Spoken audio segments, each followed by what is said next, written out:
This is our inaugural Deadly Festival, and I think it's going brilliantly. What an audience, wow.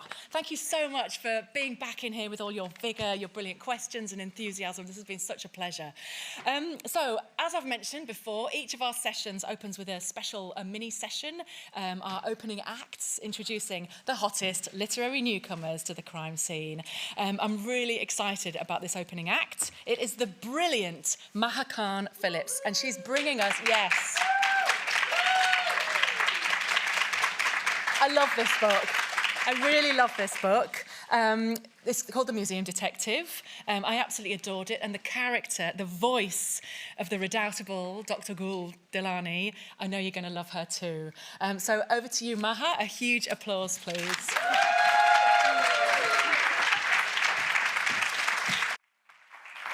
Thank you so much. Hi, can everyone hear me okay? Yes. Great. Well, hello, everyone.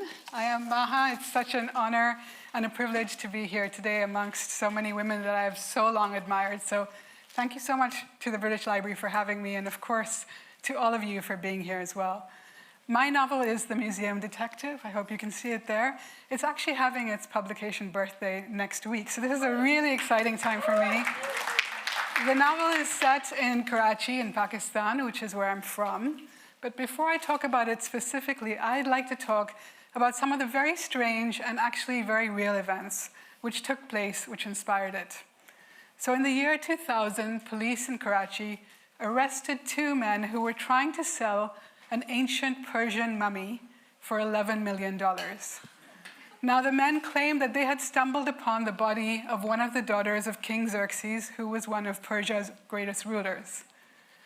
Now, the international archaeological community was stunned when they heard about this discovery because, as far as the world knew, Persia didn't have mummies, and this would have rewritten history if it had been real. Now, what followed next was a whirlwind of intrigue, so much so that I couldn't make it up, even if I tried. And trust me, I'm a writer. I try and make up things for a living. The first thing that happened was the Taliban got involved. Now, the Taliban claimed that this mummy had been stolen from their lands. In fact, I have a picture of the mummy here, if you can see her. She was quite remarkable. They claimed that she'd been stolen from their lands, and they wanted her back. Now, the Taliban at the time was busy blowing up all the antiquities of Afghanistan, but this mummy had an $11 million price tag on it, so they thought, hey, we can make a quick buck. Iran, of course, demanded her back. This was a Persian princess, after all. And they threatened all manner of things if she wasn't repatriated. And then we had the international community themselves, some of whom questioned very politely the expertise of their Pakistani counterparts and thought she might be better off in their hands. Now, amidst all of this geopolitical, cultural tug-of-war, Karachi's only female archaeologist proved over several months that the mummy was in fact an elaborate hoax. But not only that, she was likely a murder victim. Someone had probably murdered a woman 5 years before and mummified her to sell her on the black market. And not just one person. If you think about the specialist skills it took to create a hoax like this that took several months to prove, you needed someone with knowledge of ancient Egyptian embalming techniques, someone who understood ancient cuneiform writing, of forensics, of anatomy, of the carving of the period, of the decorative arts, and someone with a lot of patience to wait 5 years to pull all this off. And when I heard this story, one of my first questions was, but why? Because who was going to buy a mummy like this when you can't claim that you have it, you can't get any value out of it? And the answer is, and perhaps I'm naive and you guys aren't, but the answer was actually a lot of people. Because it turns out that buying an illegal mummy is just like buying any illegal art. A buyer will buy it and stick it in a cellar somewhere, or in a back room, and then when the price goes up in a secondaries market, they'll sell it back to the smuggler. Or they'll hold it down for the generations and pass it on and on. And we all know that mummies have provoked a kind of peculiar curiosity in some people over the years. So if we think about the mysticism and mythology around mummies over time and history, we know how true that is. And one of the really interesting things for me as a novelist was researching the Bunkers Victorians, for example, and their Egyptomania, and realizing that they abhorred cannibalism, but they were happily grinding up mummy bones into potions and tinctures and lotions for the good of their health. And this one fact really stuck with me, which was that mummy brown is a really, really popular paint color here, or was, since the time of the Pre-Raphaelites. And during the Victorian time, they loved using it and splaying it across their drawing rooms, and it was made from the ground up bones and resins and juices of Egyptian mummies. And in fact, it was so popular that guess when the last paint company stopped selling it? Does anybody want to take a guess before I tell you? There's a really good guess. In fact, it was 1964.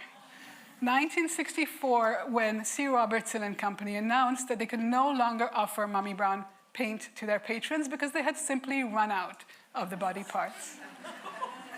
So mummies have always inspired this kind of weird, cultish, fetish, whatever, peculiar obsession.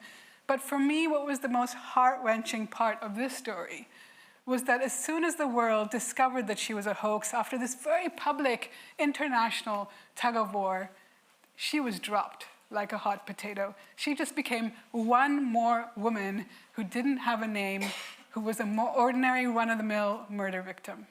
Who cares, right? Well, in the end, she was buried in an unmarked grave by Dr. Asma Ibrahim and by the Eidi Foundation in Karachi.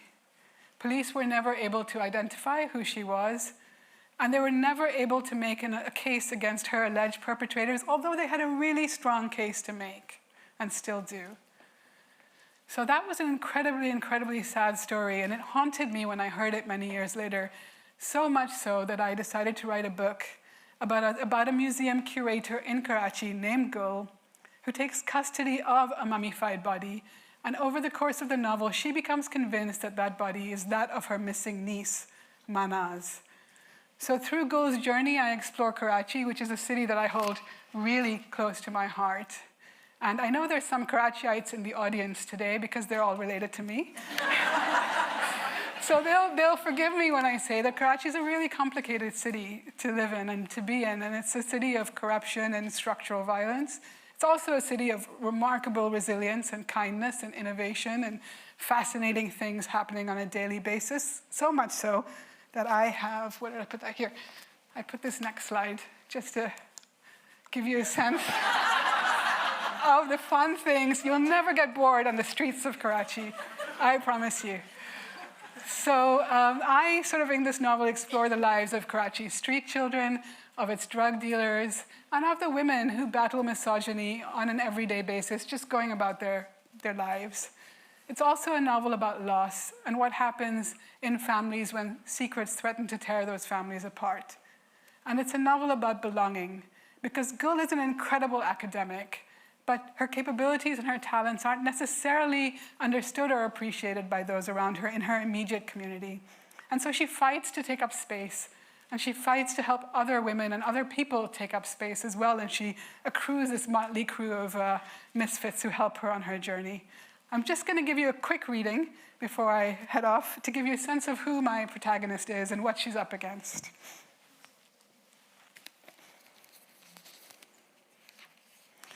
Despite the heat, Gul's teeth started chattering en route to the Jackson police station.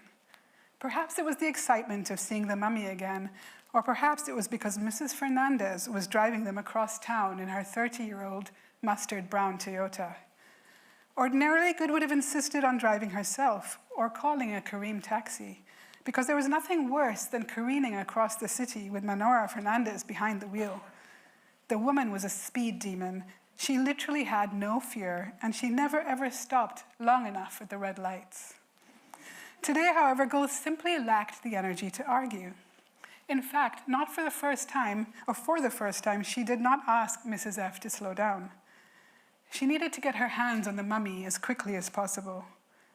She thought about how Director Raja was going to react when he found out that she was bringing a mummy to the museum, assuming the cops would even release it. He wouldn't be thrilled at the police investigation, she knew. but at least he would acknowledge her resourcefulness in preserving the body. Still, she wasn't his favorite person at the moment. Gul had gotten into trouble only a few days earlier, when at the weekly Young Archaeologists Club meeting she had set up at the museum, she taught her students how to mummify a basket of oranges. She told the children to close their eyes and imagine that they were removing human guts, and they had been enthralled. And then they'd fill the insides of their oranges with cinnamon and cloves and bicarbonate of soda and salt, and wrapped them up in bandages and left them in the sun to dry out and shrivel. Some parents had complained, however. Apparently, mummification was un-Islamic, and therefore not something their children should be involved with. Gul's response was to offer the kids a chance to watch her mummify a dead goat. Thank you.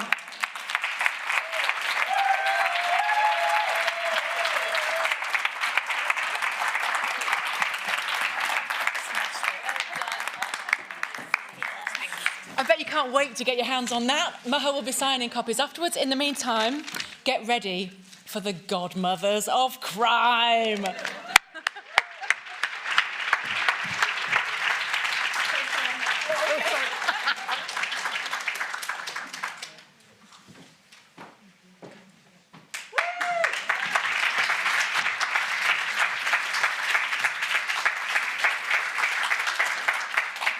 Now follow that, as they say. Oh my goodness me, wasn't that amazing?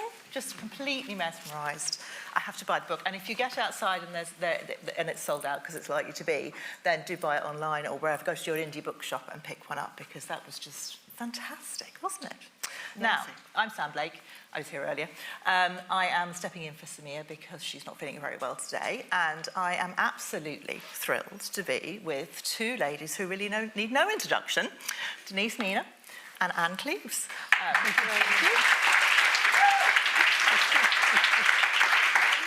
So I'm going to skip that great long list of awards, #1 bestsellers, all of that, and we're going to get straight to the heart of the writing and the books and the characters, and these two ladies who haven't seen each other for quite a while and are very good friends, so there's going to be lots of chat. I want to take us back right back at the beginning to that first book. So Anne, take us back to that first, writing that first book. I'm always really interested in two things. First of all, the inspiration for the story, but also what made that break. What brought that book into publishing for you? Bring us back to your story. Yeah, I was quite young when I started writing. I was just married, and my husband was a passionate bird watcher, and he got a job. I'd met him on Fair Isle in Shetland because I dropped out of university and I was working as assistant cook in the bird observatory on Fair Isle, which is one of the Shetland Islands. Tim came as a visiting bird watcher and we got on. So we got married and we ended up on this tiny tidal island called Hilbre, which is in the Dee estuary between the Wirral Peninsula and North Wales. We were the only people living there. No mains water, no mains electricity. When the tide was in, we were completely on our own. Wow. I had this really sort of strange schizophrenic existence to start with, where I was training to be a social worker in Liverpool University. So I'd be on the island, wait for the tide to go out, march across in my oilskin and wellies, get to the other side, and the council had given me this hut on the seafront in West Kirby. And I'd go in and change into sort of proper clothes and come out like Wonder Woman, and go into Liverpool University. And then I finished my training, got pregnant, decided this was a bit silly to be walking backwards and forwards. But if you're on an island, which is only 11 acres, with nothing to do, and if you're not into birds and you're not into seals, and I'm really not, then that seemed a good place to start writing a book. I was going to say, why crime? But I think it's coming on. Yeah, well, I did kill off a bird watcher in that first book. Hit him over the head with a very heavy brass telescope. So you were driven to crime, really? I was pretty well driven to crime. Yes. And it took a little while before I finished it and it got published, but that's how it all started. That was the start. What a brilliant story. Denise, for you? Well, I was doing a PhD in law, and I was a really incompetent academic. And academia is very different now, but at that time, you could be bumbling. And I sort of missed the point where that changed. So I was always going into the staff room and saying, oh, fuck this up really badly. And you couldn't do that. I didn't realise that. You had to be very self-promoting and positive, and everything was a triumph, and I've won, I've done this and I've done that. So it became increasingly obvious to me that basically I was going to be a social worker if I became an academic. And also I discovered really interesting things. So my PhD was on differential rates of mental health the ascription of mental illness to female offenders as opposed to male offenders. And I thought, this is so interesting that the court takes over this language and says, blatantly schizophrenic men are fine to go to mainstream prison. Blatantly schizophrenic women have got to go to hospital. Why are we medicalising deviant women? See, I think that's really interesting. Normally people just glaze over when I start talking about that. And I thought, this is such interesting stuff, but no one's going to read it because I'm very bumbling, and also it's a thesis. So 6 people are ever going to read it. So I misused my PhD grant to write a crime novel. I love it. With the same ideas in it, because I think, I love crime fiction, less so now, but when we started, was very low art. I mean, it was very much an entertainment. It was really regarded as kind of like, I started writing comics later, and comics, people would say to me, are you writing comics because you want to help people to read? Because it's good for people who can't actually read, isn't it? And then all of a sudden, comics started making money and everyone started taking them very seriously. So crime fiction was the same, but it was very low art. So I thought, well, if you want to get these quite complicated ideas into the mainstream, where better than with a bird watcher who's been murdered with a telescope? Yeah. Oh, I remember that first book of yours too, which was stunning. Was it called Garnet Hill? Garnet Hill, it was called Garnet Hill. I remember it and just blown away by it. Yeah. Garnet Hill's a place in the middle of Glasgow that's where the art school is. And they had it in Murder 1 in Covent Garden. They had it in the window, and they said we had to take it out of the window because Glaswegians on their way home from work would come in and say, I used to live in Garnet Hill, and not buy the book. But it's like a really special place, Garnet Hill, yeah. I always find it fascinating how those stories come. Did you start, Anne, when you started with you're sitting on your island?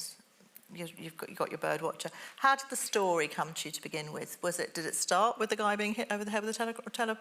No, or I think the idea came because I was doing a social work diploma in Liverpool University, and we had to do a study of a group of people, a sort of sociological study of a subgenre, I suppose. And people were looking at things like, we were told to look at stuff like the jargon that people used and the norms of the group and all that. And it just occurred to me that birdwatching fitted in with all that because they're all bonkers, They've got their own language. Yeah. Like if you make something up, you're a stringer, and if you miss a bird, you dip out, and all that stuff. So I could use that. And so I was talking to my seminar group about this group of people, and they were all fascinated. So I thought, well, that might actually be quite an interesting thing to look at in quite sociological terms. And I don't think it's anywhere near as mad as it was, but it was really, I wasn't particularly interested in the birds, but the whole process of, because it was before mobile phones or pagers, there was this one calf in North Norfolk run by a woman called Nancy Gull, Wow, you couldn't make it up. Every Friday night, the birders would phone this cafe, and because North Norfolk is good for birding, there'd be a group of birders staying there, and they'd just be answering this payphone all night and feeding in information about where the rare birds were, and then passing it on to the next group who was feeding it on. So this whole subculture I found very interesting. It's fascinating. And it's about obsession, and I think obsession's always what we write about a lot, I think. But why crime fiction, though? Because you could write a lovely novel about people being happy and looking at birds and living in a subculture. So why do you have to where's kill the the guy with murderous urge come from? Because I'm no good at plotting. You see, if I'm not bad at character, I think, but you can't just have interesting characters sitting around in a room talking, can you? But you kill one of them off and you're away. Good old murder. See, I think that's one of the reasons that so many women write crime fiction, because we're quite used to not being heard. But if you come into a room and you say, I've had a thought about human connection, no one's going to listen to that. But if you come in and say, someone's been murdered, everyone's going to listen to you. It's fascinating. I'm seeing there's a real theme coming out here, because I was talking to Tess Gerritsen last night, who's had a degree in anthropology, and she was talking about looking at groups of people and how groups of people function, and particularly her gang of CIA spies who are around this lake in Maine. But she was also talking about ringing NASA and saying, I want to write a book about space. And she realised that the people in NASA, the tech guys, were on one side and the military guys on the other, and they were very adverse. But again, it's about creating that tension, recognising that there's people with stories, recognising that there's groups of people, your schizophrenic women and your bird watchers, that these are particular groups of people that are really interesting, that we can really get into and find out more about. So where did you take your women? How did you lead into that first book? With Garnet, well, I sort of started with the idea of somebody finding their married lover dead in the living room, and the fact that she had been in a mental hospital would automatically make her a suspect. Absolutely. So she had to start. And also, the idea that I'm not mad about... I'm not very good at sort of like researching police procedure and that sort of thing. I find that very difficult. Yeah, we must be amazing at it. No, we just make stuff up. Sure. Really? Really? I should have known that. My career is very different. But so I always wanted to have amateur detectives. Yes. So and I thought, why would, because if you're writing an amateur detective, even police procedural, there does come a point where the detective, you think, why would anyone do that?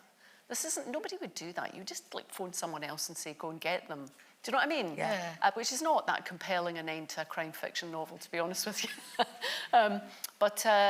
So it had to be people who were not able to go to the authorities. Yeah. So it was people who've been in mental hospital who would be suspect, people who sell drugs wouldn't be able to go to the police, and that disconnect between official justice and actual social justice. Yeah. So, It's really interesting. And you've taken that theme of sort of non-professional, it's not even a word, is it, detectives in your latest books, haven't you, with the podcasters? Yeah. And take the amateur detectivism. Thank you, that's much more. I don't do words, I'm only a writer. I have to say, Sam has just stepped in and she said, I'm going to say neither of you need introduction because I can't remember everything. I've got it written down. We're so long in the tooth, Anne and I, we've done so much. Exactly, and they know each other, so we're just going to chat. That'll be great. I started off writing amateur detectives because that's what I thought crime fiction was. Yeah. I'd only ever read Golden Age fiction, not so much Christie, because I hate Christie. Why do you hate Christie? Because I think That's a good she's question. ruthless and cruel, and Then There Were None is the worst book ever. It's all about revenge. I think it's horrible, horrible book. But anyway, that's beside the point. Other Golden Age fiction I really enjoy, and that's all I read. So I thought you had to have somebody posh and rich as a detective. Yeah. And so I have this amateur naturalist who has a double-barreled name and goes out and falls over bodies in nature reserves and things. But then I started reading people like John Harvey, and I think Ian Rankin was starting at about the same time, and think, I can just write about people like me. I can write about ordinary people and people that I bumped into when I was doing my social work, and it didn't have to be rich. But it has changed over the course of our careers. It's really changed crime fiction. And it really used to be, when I started and did interviews with the press, people would say, one guy actually said, a female detective, what's that about? Are you a feminist? Goodness me. In quite an accusing way. Yeah. And I said, yes, but, the feminists who spoil everyone's fun and just get in everyone's faces and all that kind of thing, that's the sort I am. The really humourless ones, that's the sort I am. But then later, honestly, about 20 years later, somebody said a female detective, isn't that a bit of a cliche? Yeah. And that's over the it's course of our careers. That's evolved. because of people like Anne. Oh, well, people like Sarah Paretsky first, Sarah I Paretsky, think. yep. And Lisa, what? Jardine. Yes. Yeah. Yeah. Yeah, no, it's incredible because it has evolved, hasn't it? And it's changed. It has changed face. I'm still hooked up on the police procedural and not having to do the details. I'm loving that because my first 3 books were police procedurals, and I don't really want to go back to writing them again because it is all that detail and that research. Do you have somebody reading your Vera books to check that they're right? No, not at all. We just sail through.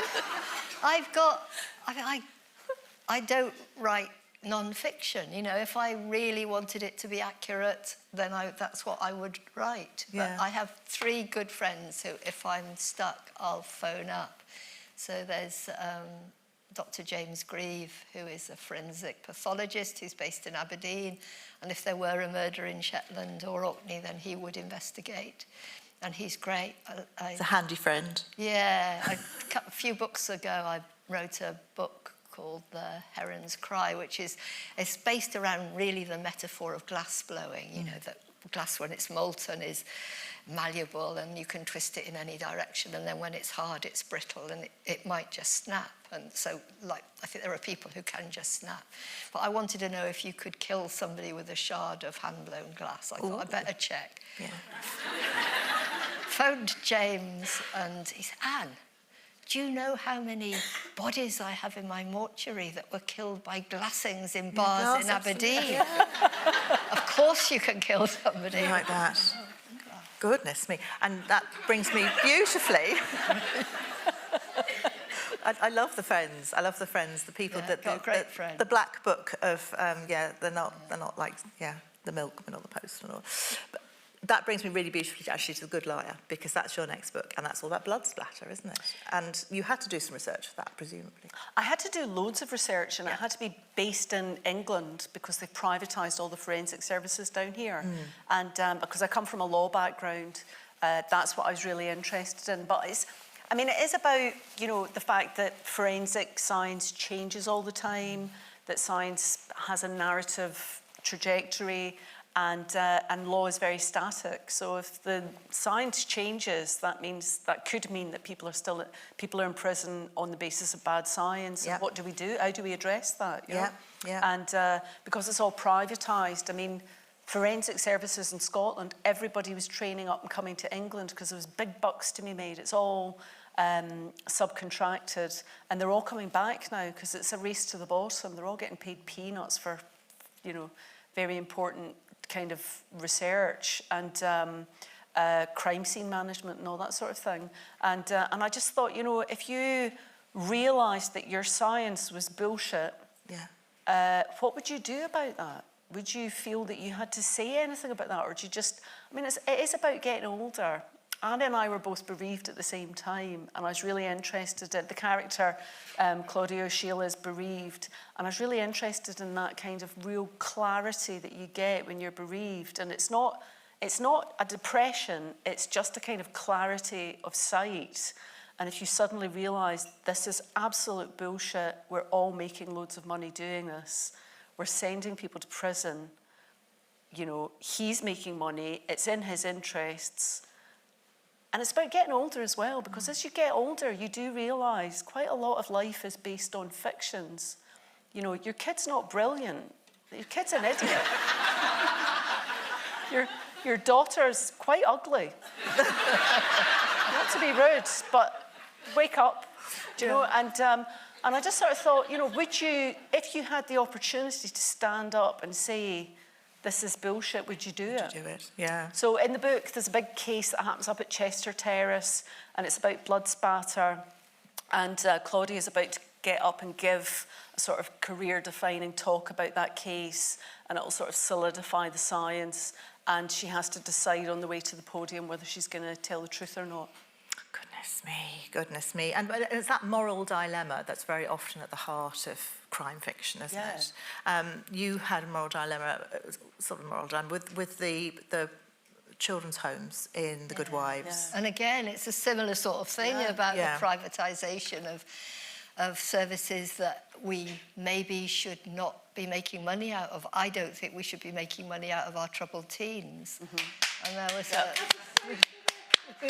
Social worker. It's not The Good Wives, is it? What's the time? Dark Wives. Dark Wives, sorry, lads. The Dark Wives. And I just heard a Radio 4, File on 4 documentary about the privatisation of children's homes. And then I didn't do some research, but I've got a good friend who, Steph McGovern, who does a podcast with Robert Peston and looking at money. And they were saying that private equity firms telling their clients that the best place to invest in the UK is in private children's homes. They'll get the best returns. Yeah. So, The Dark Wives is my angry book. It's looking at what we do to our children. And it starts off with a young agency member of staff in a kid's home being killed, and a young lass has gone missing. And so the rest of the team assume that she's the killer because she's in a children's home and she's been aggressive at school and troublesome at school and difficult. So obviously she's the person who's done the murder. But I suppose because Vera knows what it's like not to be listened to and not to be noticed because she's a woman of a certain age and she doesn't look terribly pretty, that she's rooting for Chloe, this lass that's gone missing. And in the end, it's a kind of, I suppose, a sort of chase book that Vera wants to find the girl before the baddies do. She does. It's absolutely, it's mesmerising. It's just, there's a lot of detail. I'm going to talk to you about location next because I think that's absolutely key in all your books. And certainly in The Dark Wives, we get that very strong sense of Northumberland and the sort of moors and then the village. And it's, and I was fully there as I was reading it. I mean, it's amazing. And that's the same for you, Denise, because actually you've used lots of different locations too in different books, haven't you? Yeah, well, one particular, I think you're talking about Confidence, or Conviction, which was a chase book, and it was about people who start a podcast and basically they're sort of working in real time. But it was written during lockdown, so it was like a chance to go all over the world, travel, you know, and that thing about you living on an island and writing a story, I think some of us are born with a sort of deficit of narrative, like one life isn't enough. And I think that's why I read, actually, because I think it's like opening a door at the back of your head and going off and being in another story. I mean, I don't know if people remember during lockdown when we all watched non-stop Netflix and I read 2 books a day because it was just like, this isn't enough narrative to keep my head going. I need more narrative to, you know, and there's something really delicious and unassuming about crime fiction because it presents you with a pending question that you know, you can know that everyone needs dinner now and the floors are filthy and you need to clean them. But then you're also thinking about the murderer. Do you know what I mean? Yes. So it's like a mental health break for me, killing people. Absolutely. And also, I think at a time of lockdown, especially maybe the more traditional stuff that I write, there is a sense that order will be restored. I mean, this world, what are we doing at the moment in this world? What's going on? And we need that hope, at least, that little glimmer of possibility that there will be a resolution and justice will be done and order will be restored. Because it is a promise of resolution. That's exactly what I was going to say. It is a promise of resolution. Which in real life, it's just kind of like, what? Yeah, no, it is absolutely. So you're in safe hands. And I think as authors, I suppose you have a moral obligation to the reader to be able to deliver a great story, a page turner, but also that sense of resolution and safety by the end of it. I absolutely love that one life isn't enough. I was saying last night, every time you do an interview, there's a nugget of gold in something, and we're going to find them. We've seen a few of them already today. I know, Anne, we need one for you. Well, I'm with the bird watching and the thoughts of being on an island and the code language of the bird watchers. That's amazing. But that, one life isn't enough. Is that what it's all about? Is that why we write?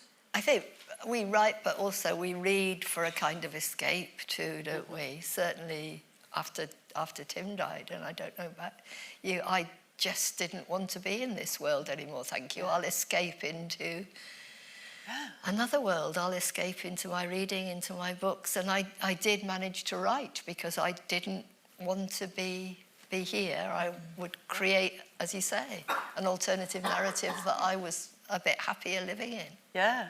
Isn't that interesting? Yeah, yeah. I mean, I read 19th century writers as I get older, because I don't know if anyone here has experience of getting older. But as I get older, and you do lose people do die.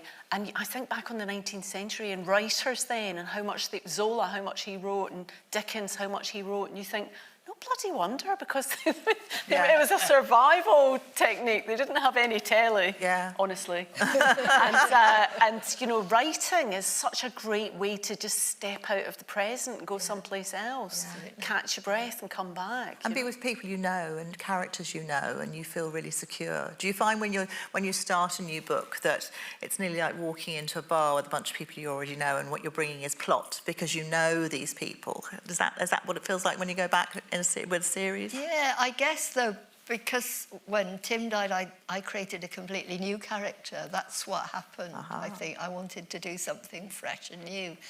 And I wanted to run away from the Northeast, which is where all our friends were, and not because I didn't want the memories, but because I really didn't like the sort of pity and the sympathy and everybody wanting to tell me I'm sorry.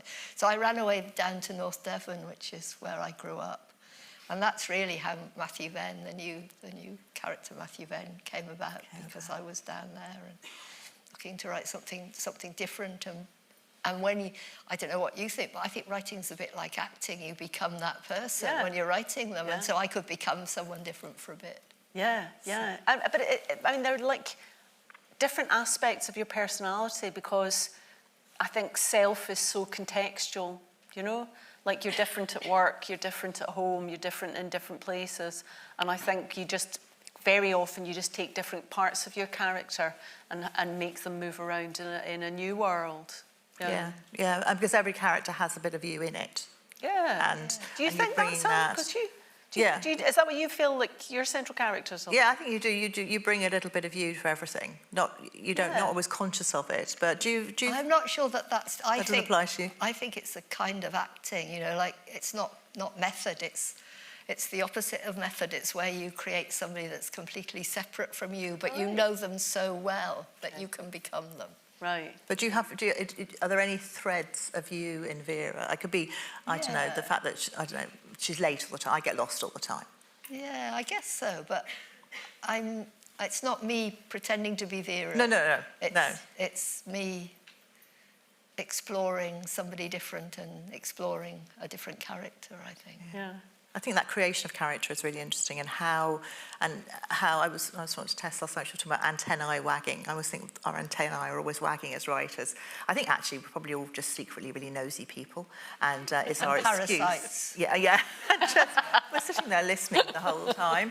But I think that having the antennae wagging and being open to character and meeting people and talking to people is a really important part of that whole sort of process. Mm-hmm. And we're hearing already that, well, obviously I'm stuck on an island and was really pulling in the things that were going on around you, and you were using your PhD when you first started.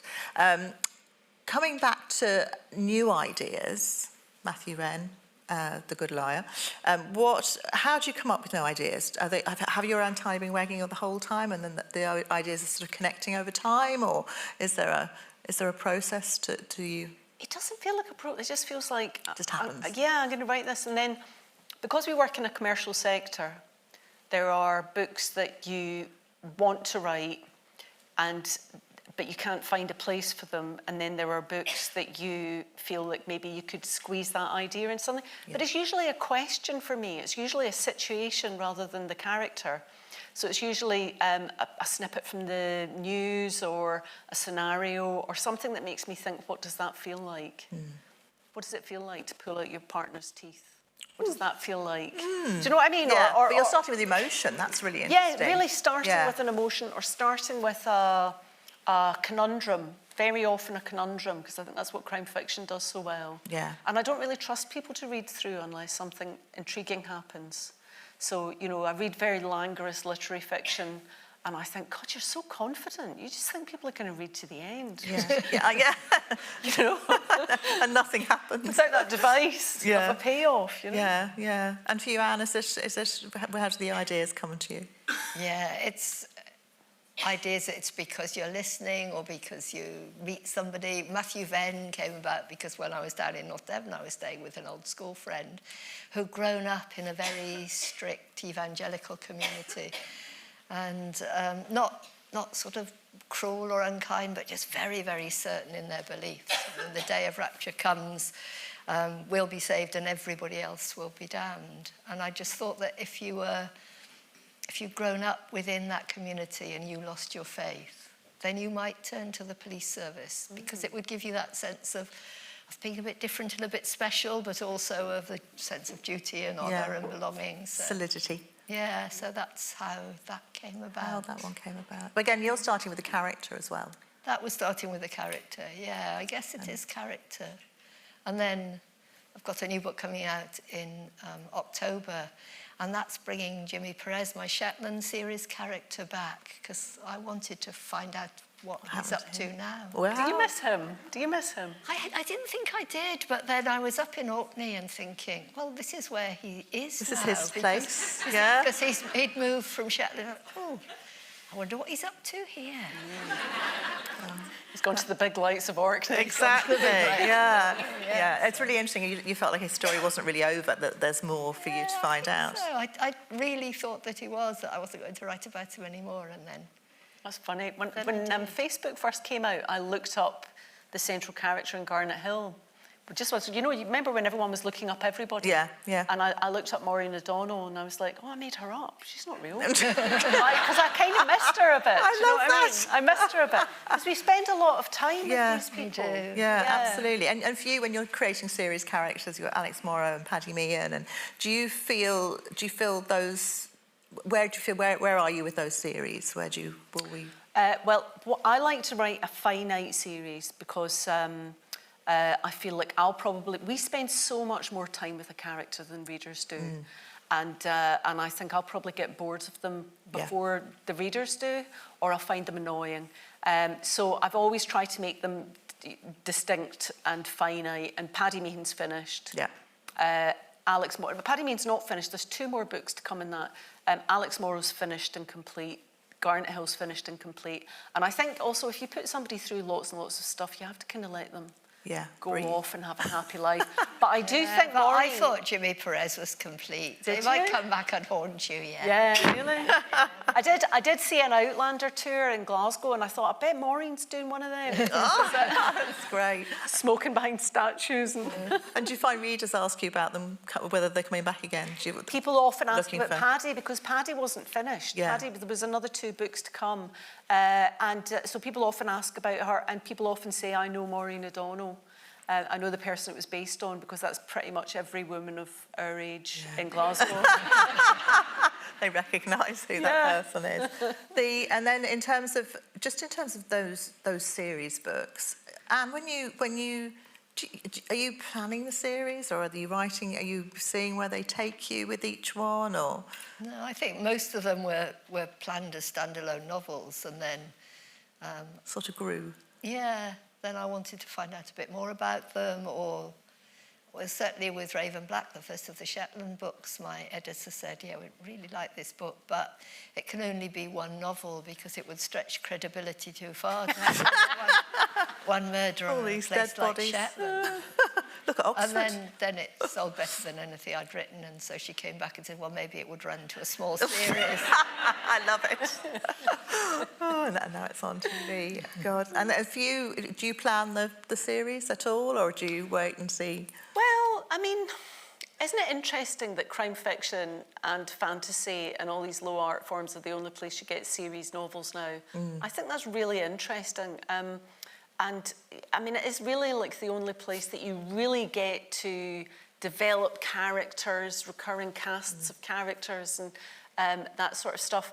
I'm starting a new series that is basically based on another amateur detective who I wrote a Philip Marlowe book. I wrote a Chandler continuation book, and I sort of worked out all the tics. And I thought it would be great to have a divorcee who's lost all her money. But there's, especially early Philip Marlowe books, there's a total lack of self-pity. in the character, which is lovely, because I'm always reading them and thinking, he doesn't know where his next meal's coming from. How's he?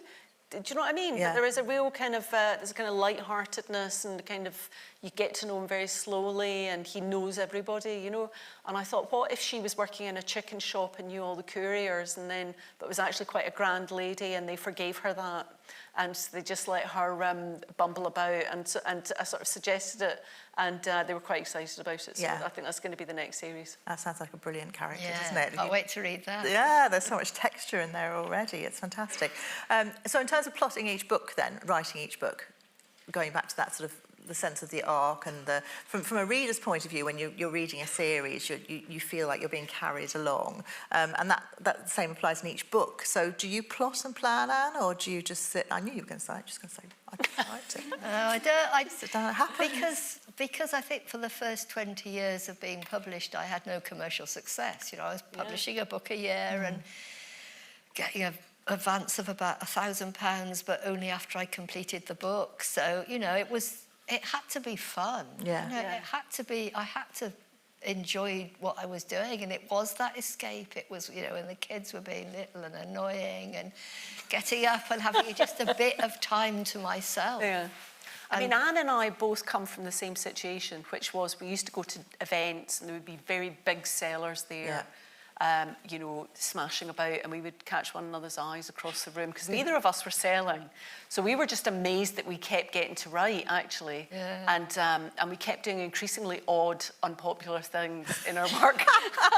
And appearing in the same places. But I mean, that is an amazing publishing story, because we have both come to sell very, very well. And I don't think it would happen now. Do you think they would give us 20 years of just bouncing along on the bottom these days? No, I don't think so, no.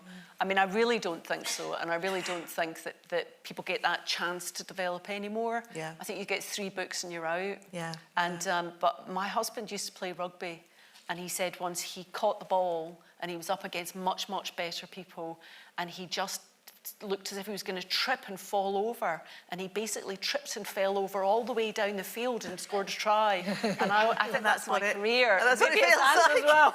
Yeah, sounds about right. But you just keep on going. But I think there's enormous success, and for new writers, I think I have an enormous amount of admiration that you are able to keep going and keep producing brilliant books, because these are not books that the quality doesn't suffer by the fact that you've been at it for ages. You're learning and you're improving, and they're just and they've become richer. I think that's because we had all those years of our publishers not really bothering what we wrote, because they weren't going to make any money out of it anyway. So we could just write what we wanted. And so we don't write for the market. We know that that's no fun, and there's no pleasure in that. We just write the sort of books that we want to write. And I'll tell you another thing. Anne and I both kept getting published at points where we could have been dropped, because we're quite nice. And you go to these events And in far-flung places. Well, honestly, I mean, the thing is that people in publishing are working for nothing. Yeah. They don't make a lot of money, right? Yeah. And you know, sometimes people get very up themselves. Being a writer, Kate Flap. I mean, really, you know, people can be very up themselves. They can be very unpleasant, instead of having and Anne had kids, I had kids, so you've got another life, you've got other stuff going on.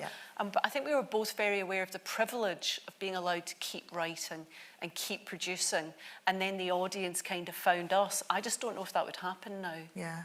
No, it very much is a privilege. Yeah, I love that, because there is a sense in, I think, amongst the public, because when they read about writers, it tends to be associated with these huge deals, and everybody thinks writers make loads of money. There was a survey, I'm chair of the Society of Authors, and there was a survey recently that said that most authors make about $7,000 a year out of their books. You know, and that's not really a living wage, you know? So most authors tend to have to do more than one thing. And so there's and lots that's of juggling. averaging out, isn't it? So you put the big names names there who are in there. So there's a lot of people who are under that, you know, and who are, like Anne said, right that back at the beginning there, when you know, it was like £1,000 for a book and you just kept going. But I think that's why writing for the love of it is so important, and that's something that I think is coming through today, I hope, to you guys, and to you guys online, who I have to say hello to too, that you write for the love of it, and it's the stories that propel you and the characters that propel you, and keep you going. I think it's what Denise was saying about people think that I really want to be a writer. I never thought that. I just wanted to write. Yeah. And That's there really are two interesting. different things. They are. Yeah, very different things, And I'm quite scared of people who want to be writers. But people who want to write, see, I don't think it's a choice. I don't think we're choosing to be writers. Totally agree with you, yes. Because there will be someone in this room who is a writer but hasn't made any money at it and thinks, well, you know, I took my jam to the market, nobody bought me. Well, clearly I don't make jam. Well, yeah, you do make jam. But I think a lot of us are operating under a compulsion. Yes, you can't stop. That's the thing. You can't stop. You wouldn't stop if you weren't making money. No, that's it. And even if you said, like, tomorrow, well, I'm not going to be published, or I'm not going to renew my contract, or whatever, the ideas would still be there, and the stories would still come. And once you get the idea for a story, you can't not write it. It's about how we make sense of the world, isn't it? It's about how we create this narrative that answers the questions that we're rattling around in our heads. I think that's why we do it. Narrative. Narrative's so interesting. I mean, it is like a fundamental building block in understanding, the way we understand world. And I think the longer I spend steeped in narrative, the more you realise it's everywhere. You know, this idea about you can make sense of Trump. You can't. No. You know what I mean? But we're all superimposing this he's a bad man, he's a good man, he's a saviour, he's a villain. You can't the narrative doesn't cover that, but it is like the fundamental way to transfer information. So if you tell a story, I mean, there is a theory that Jesus wasn't a real person and that Christianity was a failing religion until they invented a central character, because there's not a lot of evidence that he existed. But because if the story is be nice to each other, don't be greedy, think about others, rubbish. But if the story is a guy who was a lovely guy and had loads of pals died so that you know to be nice to people, don't be greedy. Do you know what I mean? That's a much better story. Powerful story. It's got murder in it. It's got justice. Why are we here? An ascension. It's all going on. Do you know what I mean? I think we all do the narrative thing. Anyway, I'm just thinking, when I do something that I think, oh God, why did I do that? That was a really horrible thing to do. Already I'm making up the excuse and creating the story in my head to explain why I did that. Justification. What have you done? What are you worrying about? Dead birders all over Northumberland. The truth's coming out here. But you don't think we do that? I mean, a child does that as soon as they've kicked the cat. No. In their heads, I did that because the cat bit me, or because it scratched me, or because you're looking for a story to make everything right again. Exactly. I thought that was just me. We all do it. It's all coming out now. But I think you're so right, because it's your way of dealing with the world and creating reason and explanation. But that's what readers love. And that's why readers keep coming back to these books, and to your books particularly, because they love that sense of control. And that's how we, you know, when we started talking about being in control and hope and the things that come with the resolution at the end of a novel, in the same way that they need to be resolved for you guys, then they get resolved for the reader too. And I think that's really, really important. It's fascinating. So I think the whole concept of crime fiction and why we write crime is just really interesting. I mean, are you both interested in puzzles? Do you think that may be why you were drawn to it? No. Just bird watchers. Don't do puzzles. Definitely don't do quizzes. No. Oh, don't say that, because I'm going to do a quiz later. But no, I think it's really interesting. It's not even the puzzle. It's just the interest in humanity and what goes. I'm fascinated by what goes on behind closed doors and the secrets that people keep, and that comes through. There's lots of secrets in your book, The Dark Wives. There's lots of secrets in got it written here. Confidential. and Conviction. And I think that's really, I think that's what people are interested in too. Readers are interested in. Yeah, I mean, I think withholding information in that lovely aha moment, and I sometimes think what writers are trying to do is recreate that moment when we realise what's going on in a book, because it's so delicious and it's like a kind of epiphanous twang that you get when you suddenly realise, and you're in the supermarket and you drop the milk and go home and write an incomprehensible note to yourself. Isn't it an amazing moment when that's how it can end? Yeah. I'm not going to fail on this one. I can actually finish it. I phoned my friend and I said, this is my 20th book, The Good Liar. And I said, I don't know what I'm doing in this book. It's just rubbish. I just don't know. I don't think I can do this anymore. And she said, you say that every fucking time. I think you do as well, do you? Yes. Yeah. I think it's that thing of, you think you can't do it. But I think when you start a new book, I don't know if you feel this. I mean, because it's the 20th, it's new ground every time. Yeah. With every new book. And do you feel that? Do I know how to do it, or do you just... No, I love starting a book, because when you've got a blank screen, you can think that this time you're going to write your best ever book. A paragraph in, and you already know that you've not done it. It's the moment of immaculate conception, when you think of the idea and you're like, this is it. I'm going to do my... And then by the end of it, it's like when you paint a room and all you can see is that tiny bit where you went over. That's all you see when you finished the book. But I think that means you spent enough time on the book. Because I've met people on writing courses who were convinced that they'd written an absolutely brilliant book and it was garbage. And they just hadn't spent enough time with it, if you're not looking at it critically. Yeah. So if you are a writer in the room and there's a constant chorus on your shoulder saying, this is rubbish, no one's ever going to read this, it doesn't work, it's full of flaws, that means that you're probably writing quite a good book. Absolutely. But if you have a chorus saying, you're brilliant, wait till you get a cake. Amazing. Oh, yeah. A pipe, a fedora might look great on you. You're probably not really writing anything particularly readable. It's a really, actually, it's absolutely so incredibly true that, and I think it's very hard for people to realise that, and even when you meet people and they've got this thing that they think is amazing. I thought my first book I ever wrote was going to be the bestseller. Absolutely brilliant. I thought it was amazing. I sent it out, Julie, around the world, and it was rejected everywhere around the world. And then I realised I could sort of write, but I needed to learn how. Anyway, it's another story. But I think that's that thing of that humbleness of thinking that it's rubbish, of knowing that you need to keep going, though there's something that drives you through that, isn't there? And you keep going with it. And that's a really good thing, because that's the good stuff. Yeah. No, And it is because you think if you're a writer, you would be very confident and full of yourself and feel wonderful all the time. But that's not. And actually, you're just face to face with your own limitations all day, every day, and it's a little bit heartbreaking. It's quite hard work, this writing. It is quite hard. It can be. So, no, definitely. So what's next for you, Anne? Where are you? The Killing Stones, the Orkney book, comes out in October. Oh my God, how exciting. And I really loved writing it. I went up to Orkney just before Christmas last year, and it was frosty and cold and beautiful. Where did you stay? I stayed with my friend Stuart Bain. Stuart, no way you stayed with Stuart. Sorry, Stuart used to be a library assistant who wrote the rudest, most... brilliant. Twitter most feeds. Brilliant Twitter feeds, and Orkney Library's got more Twitter followers than anywhere. He started an ongoing feud with Shetland Library.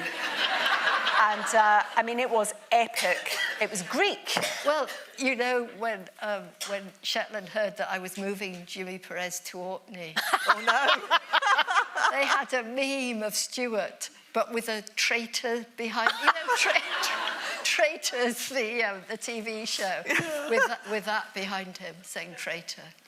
Fantastic. I was doing a library event, and Stuart came up to me and he said, would you like to come to Orkney Library? And he gave me a leaflet for Orkney Library. It was all the events they had on at Orkney Library, and it was like a murder mystery thing, and he was dressed as Miss Marple. And then it was a cake thing, and he was dressed as a cake. And then it was something else. But it was all kind of middle-aged women surrounding this very handsome gay guy. And I was like... I don't always know if people know they're gay, and I thought, maybe I should go up there and save that guy. He's married. He's been married to his childhood sweetheart. Yeah, But he's a really amazing who goes person. away every 6 months. No. Which Stuart says saves their marriage. There's a book in that now. Oh, you... He's not really credible as a character. You couldn't really put him in a book. He's not believable. That sounds absolutely amazing. We are now switching over to questions. Questions, the audience. From the audience. And also online, if there are any questions online, if you guys want to send in your questions, we have people who will take them. I need some hands up. Oh, I can see one right at the front here. Share. Ayo.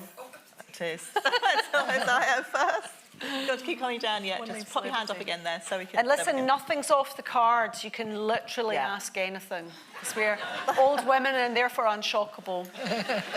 I've actually got 2 questions. The first one is for Anne, asking, did you feel bereft when Vera finished and you finished everything to do with Vera? Because I believe you've written the last book, or... No, I'm going to write at least one more No, I'm going to write one more Vera, then the series finished. I will know then that it's finished. Wow. But it was quite sad when they filmed the last episode on television. Yeah. But last week, or 2 weeks ago, we had a really lovely farewell event up in Newcastle, because they did ITV did an event to say goodbye to Brenda on the South Bank in London, but we needed a proper farewell up in Newcastle. So we filled the city halls, which has hosted big bands, you know, and it's got a real atmosphere to it.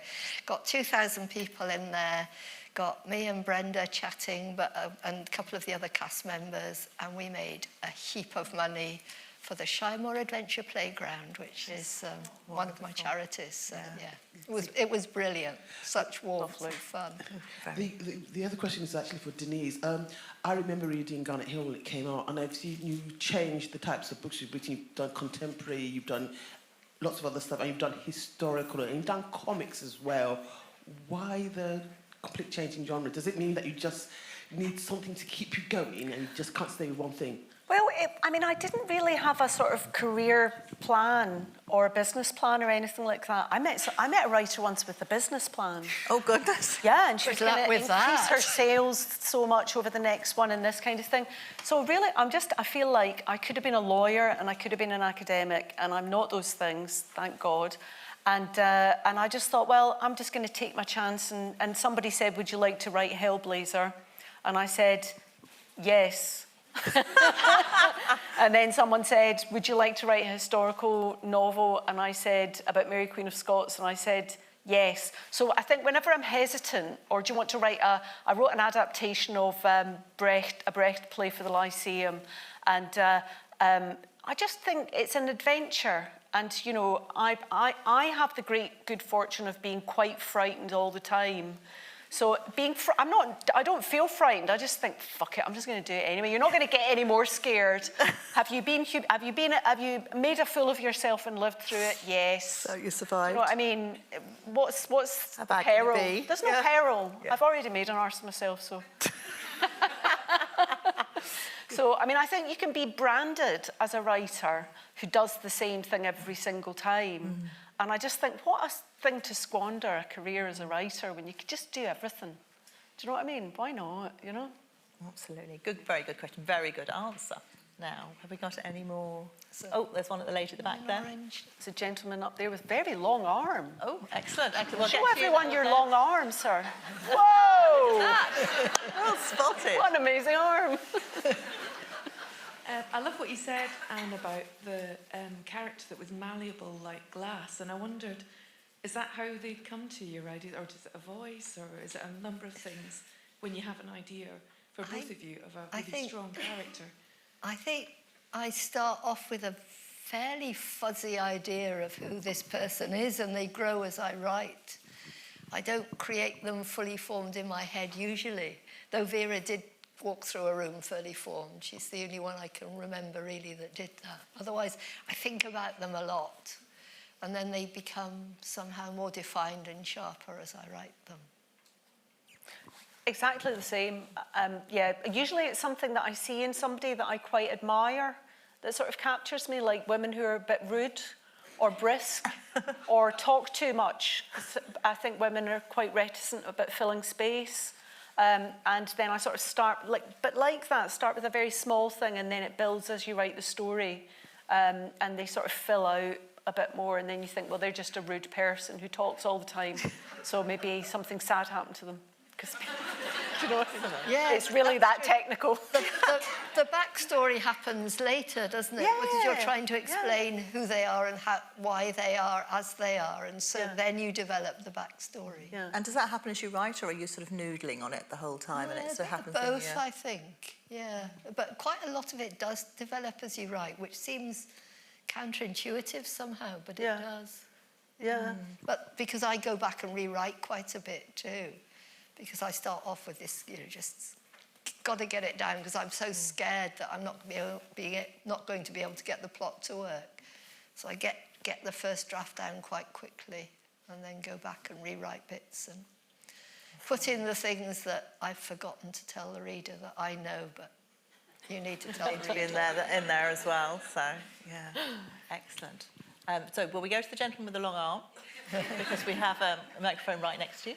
Okay. Hi, it's a question for both of you. Can you name one experience while researching one fact while researching your latest books? Say that again. One fact. One fact while researching. That you've learned. Something new that you've learned. That we've learned. That you didn't know. Oh, I had great fun. I did actually do a bit of research for the Orkney book. So I went up into Orkney in midwinter. And there's a burial chamber there called Maes Howe. And at midwinter, it's just astounding how these Neolithic people built this. We've one of those it's in got, Ireland. It's got a tiny, it's like a bit igloo shape with this tiny narrow doorway. And at midsummer, the sun will, just as it's setting, will go straight through this narrow hole into the chamber. And just standing there, and usually it's a bit cloudy, so nobody really often sees it. But it was so clear the day that we were there. Stuart wangled me a secret way in, you know. And so, and it's... Was he dressed as Miss Marple? He wasn't. But there was, it's almost like liquid, so you get this fine line of gold, and then it gets deeper and deeper and deeper until it hits the back of the chamber. It's incredible. So that was my bit of research. You know, I don't care about stab wounds and blood spatter, but that I needed to get right. Yeah. Wow. It's a real moment. Well, for me, it was the history of forensic science and how every generation has something they believe in absolutely that always turns out to be bullshit. And I thought that was fascinating, you know, that fingerprints are not reliable because everything's being filtered through humans. Yeah. So fingerprints were an absolute, phrenology was an absolute science. Time of death. Yeah. Time of death. Really hard to... Nonsense. Yeah. But I think juries don't want to make these decisions. So if we can I don't want to make those decisions. So if we can hand it off to a white-coated boffin, so much the better. You can take the weight. Yeah, but who's going to stand up and take that position? So it was really about how science doesn't really fit in law. And I found that really kind of, you know, interesting. But lawyers have to deal with fictions all the time. You know, they do. They have to navigate those fictions all the time. And they're often very emotionally engaged with their clients. I come from a big family of lawyers, actually. And they're often really aware of what's going on in the family and the background and all that kind of thing in a way that we don't kind of credit them with, you know. So... That's Thank you. Excellent question. Thank you for having a bit. I hope the other arm is commensurately long. Just go on, one big long arm. That's brilliant. Lovely lady just in front of you. Can you talk about the origins of the second murderer? What inspired that? Did you go to LA? Did you read all the books? I mean, how did that work? That was the Philip Marlowe Chandler book that I wrote. Well, I thought, when I saw people writing estate books, I'm interested in economics of that, because I thought, oh, they must be paying a huge amount of money to do that. But actually, the estate approached me, and then I had to kind of audition. And then they get a cut of it. So that's kind of how that happens. But I love Chandler, and I love Marlowe. And I thought, I'm going to get this. I'm going to go to LA. I'm going to hire an Oldsmobile. I don't know if you remember in The Postman Always Rings Twice, but the fact that engines overheat all the time is a central plot point. right? So I thought, I'm going to get an Oldsmobile and I'm going to drive it around LA and see if I can do that. Then COVID hit, so I couldn't go to LA. And actually, I started doing research online and realised that LA is a city overlaid with cities, with cities, with cities. Bunker Hill has been levelled. Nothing that was there is there. I mean, it was very rural at the time that Chandler was writing. And so I thought, well, I mean, it almost would defeat the purpose to go there, you know, because it wouldn't be the same place. It's not the same place at all. Like London, you see vestiges, but it's really not the same place. So I just used online archive. People used to, because it was Hollywood, people would put movie cameras in the back of cars and drive around LA at that time. And you can see a lot of Bunker Hill and Laurel and Hardy films and things like that because they filmed up there. Ow. But somebody made all these films, so I tried to use bits that had been filmed. And one of the things that was filmed and documented quite carefully was the gay scene there, because there were a lot of lesbian and gay bars there at the time. There is not a single lesbian bar in the whole of LA now. I don't know why. But at that time, it was like people were documenting it because it was like, this is one of the few places in the world you can be free. And so there was loads and loads of documentation of all that stuff, but it was all kind of unseen. So, and then I just made it up. Apart from that. And read all of Chandler, and then listened to all of Chandler to get the voice, and then made little maps of his sentence structure to try and get the rhythm right. Cadence, right, yeah. The cadence right, because it was, you know, if you really love Chandler, and you really, he was at Dulwich College, and so was P.G. Wodehouse. And James Naughty told me they had the same Latin master who taught them how to write, because their writing style is very similar. If you make a cadence map of their paragraphs, and they both use metaphors and analogies all the time in exactly the same way. So their writing style is very similar. So I did far too much research. That was how I survived COVID. It's quite a nice way to survive COVID. That's fascinating, isn't it? Yeah, isn't it though? Isn't it? They missed each other by a term. Gosh. I think P.G. Wodehouse left in the summer, and then the next autumn term, Chandler went. Doesn't it show you how influential teachers are? So much. I mean, so much. Yeah. So, for it to come out and they're writing as adults, and then we could talk all about that now. Sorry, next one. Lady just next to you there. Hello. Following up from a previous question about how you choose your characters, I want to ask how you choose your victims. Do you think about your victims? And how, when you start having an idea about a book, do you start from the murder, the victim, the detective, or the murderer? Where do you begin? For both of you, this is for you. Anne, do you want to go first? Yeah. Put you on the spot. Yes, it is different with different books, I think. I'm just trying to think the one that I'm writing now. I'm writing a new Matthew Venn now. And the victims are really important. And they're not always that important. They sort of grow in importance as you carry on, don't they? But these are two very bright, rather entitled, very confident girls who've just finished their A-levels. I've driven down to London. From London, it's a Matthew Venn book, down to North Devon, and I'm very aware of how North Devon is the same as when I grew up there. There are so many rentals and holiday homes, and it's such a sort of classy place for kids who've just passed exams to go for surfing. And so they drive down from London. It's early morning. They're staying in the parents' holiday home. It's beautiful, sunny, amazing weather. And I wanted to kill at least one of them.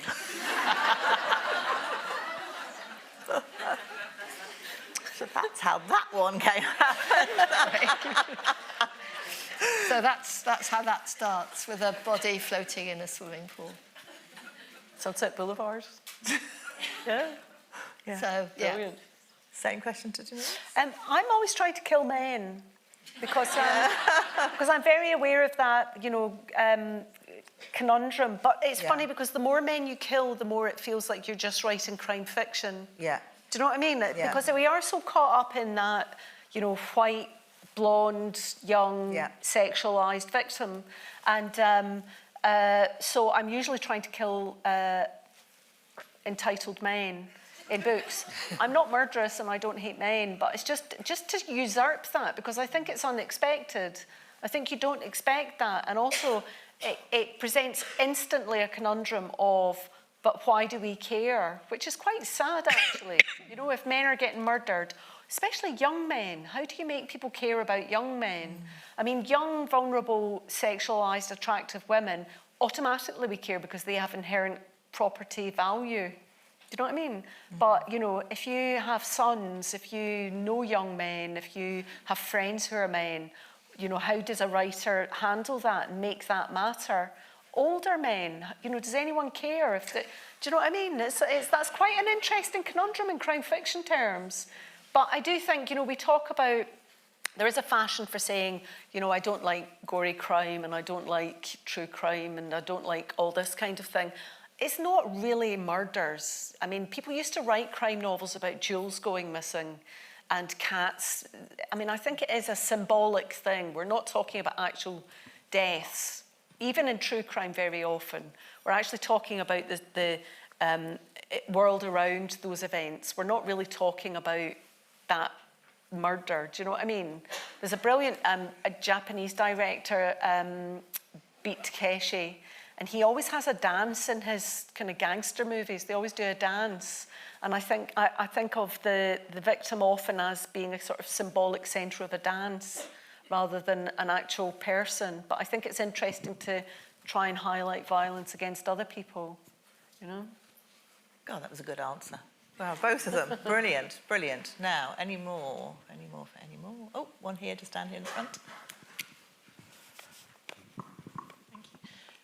I'm curious because one of the things that I kind of wanted to ask was around kind of processing thought and almost like a form of therapy of writing.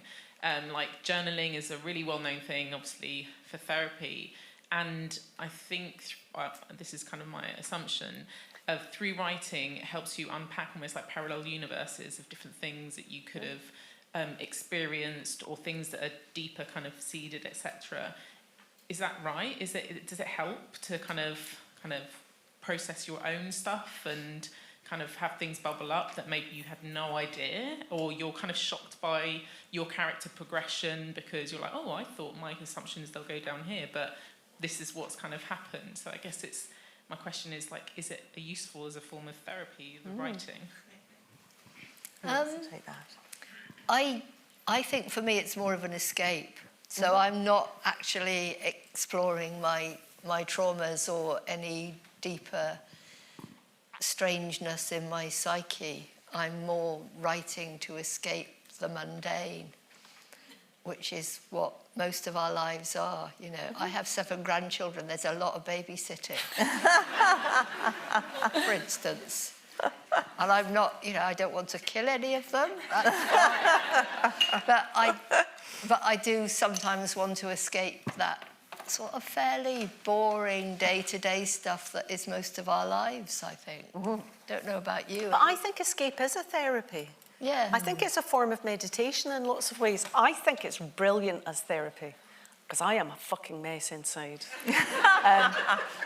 I've got a very, very close cousin who's like a brother, and I said, you know, I've written this and I've written that and I've written this, and he said, that's it. Don't go to therapy. Make them pay you. Yeah, that's great.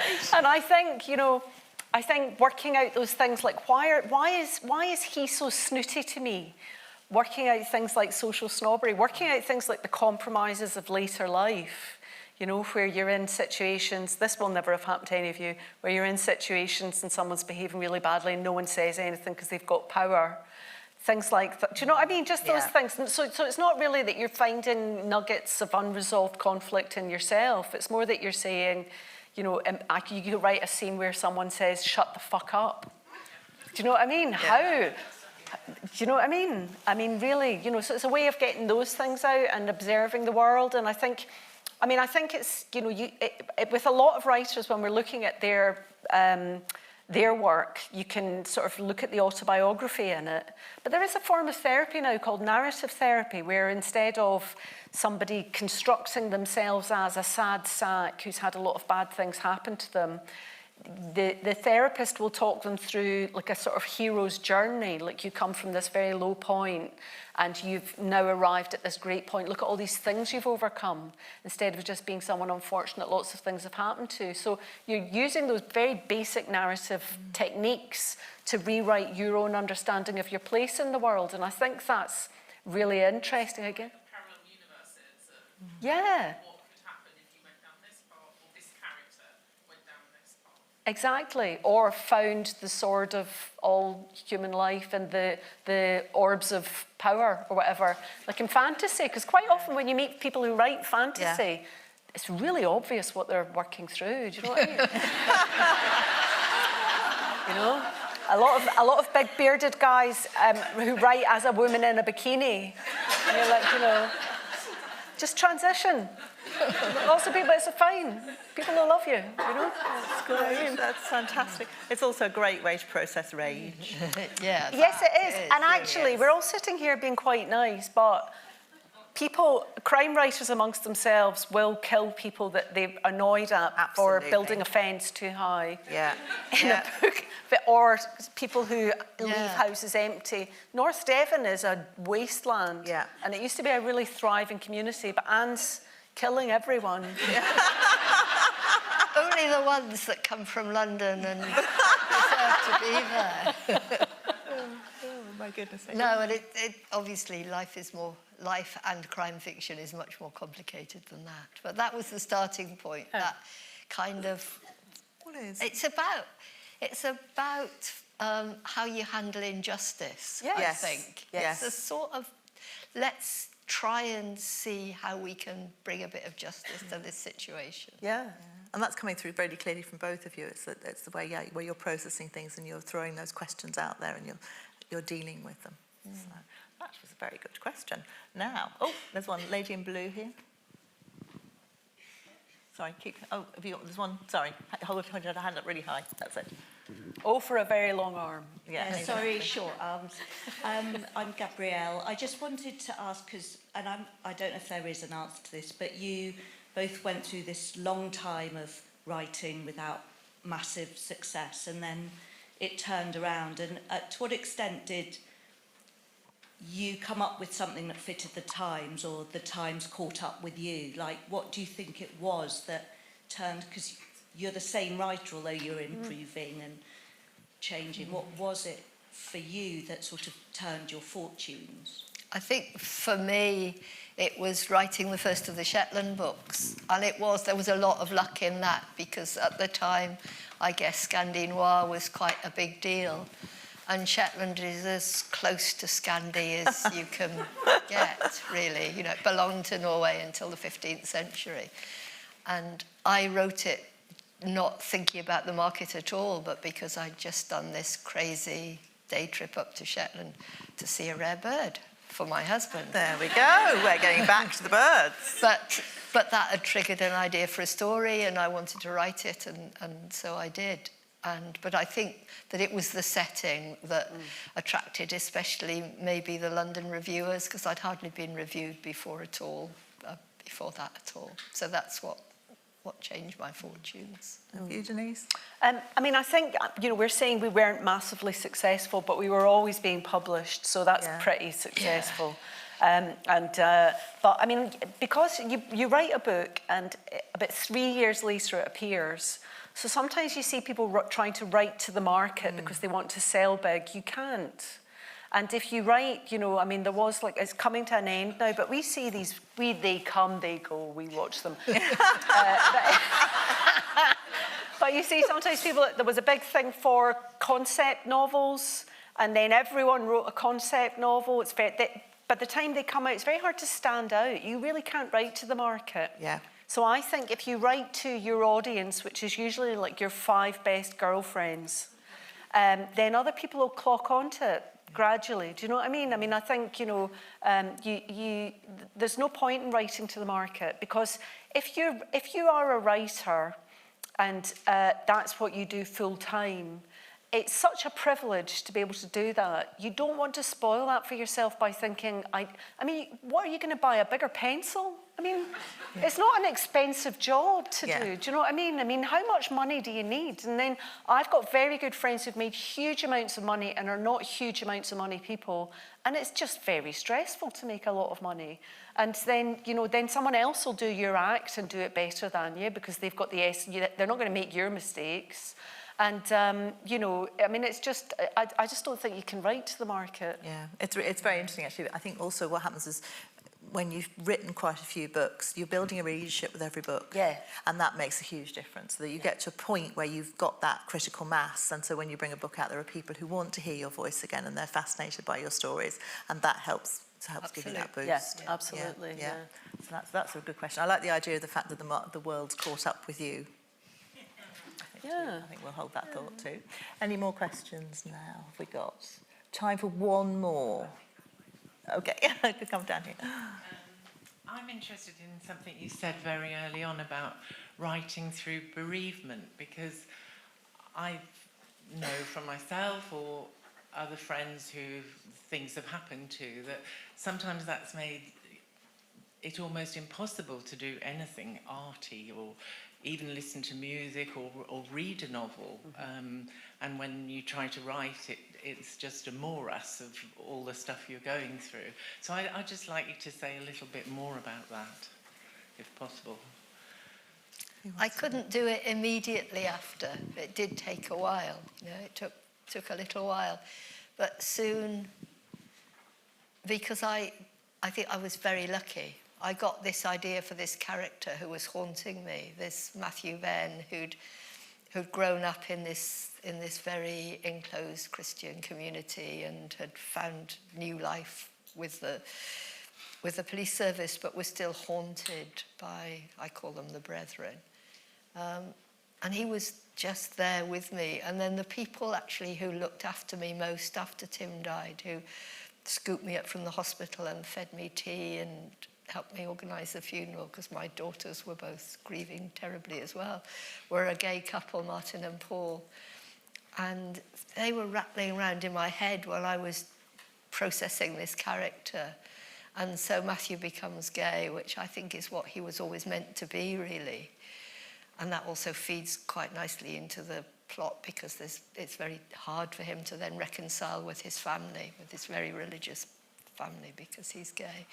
And so it was a distraction, and again, it was an escape, because I became interested in somebody else, not just in me and my own grief.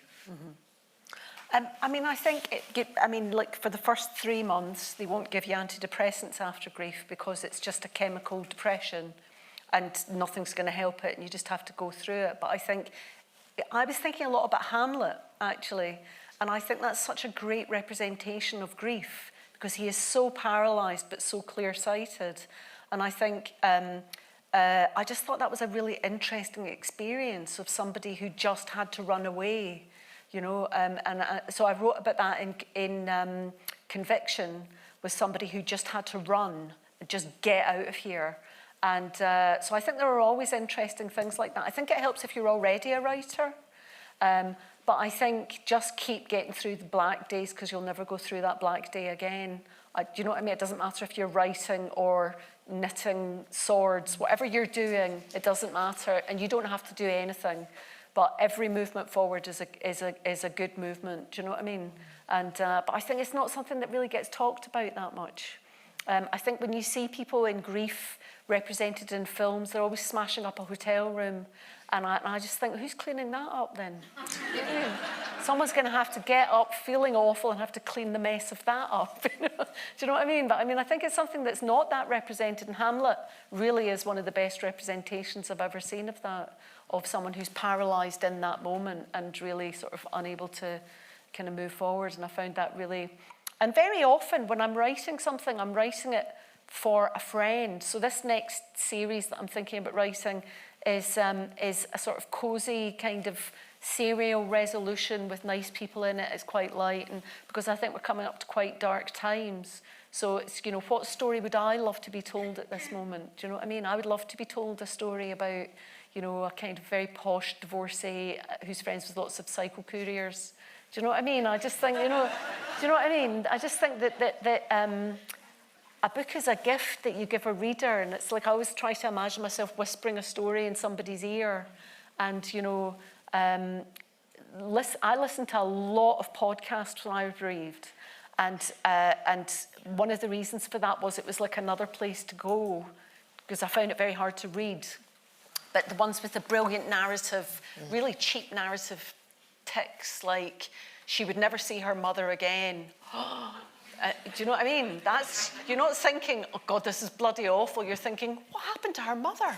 Do you know what I mean? Now, that's fantastic. I think a book is a gift that you give to the reader, is the perfect ending for that. The Queens of Crime, Denise Mina and Anne Cleeves, thank you so much for joining me.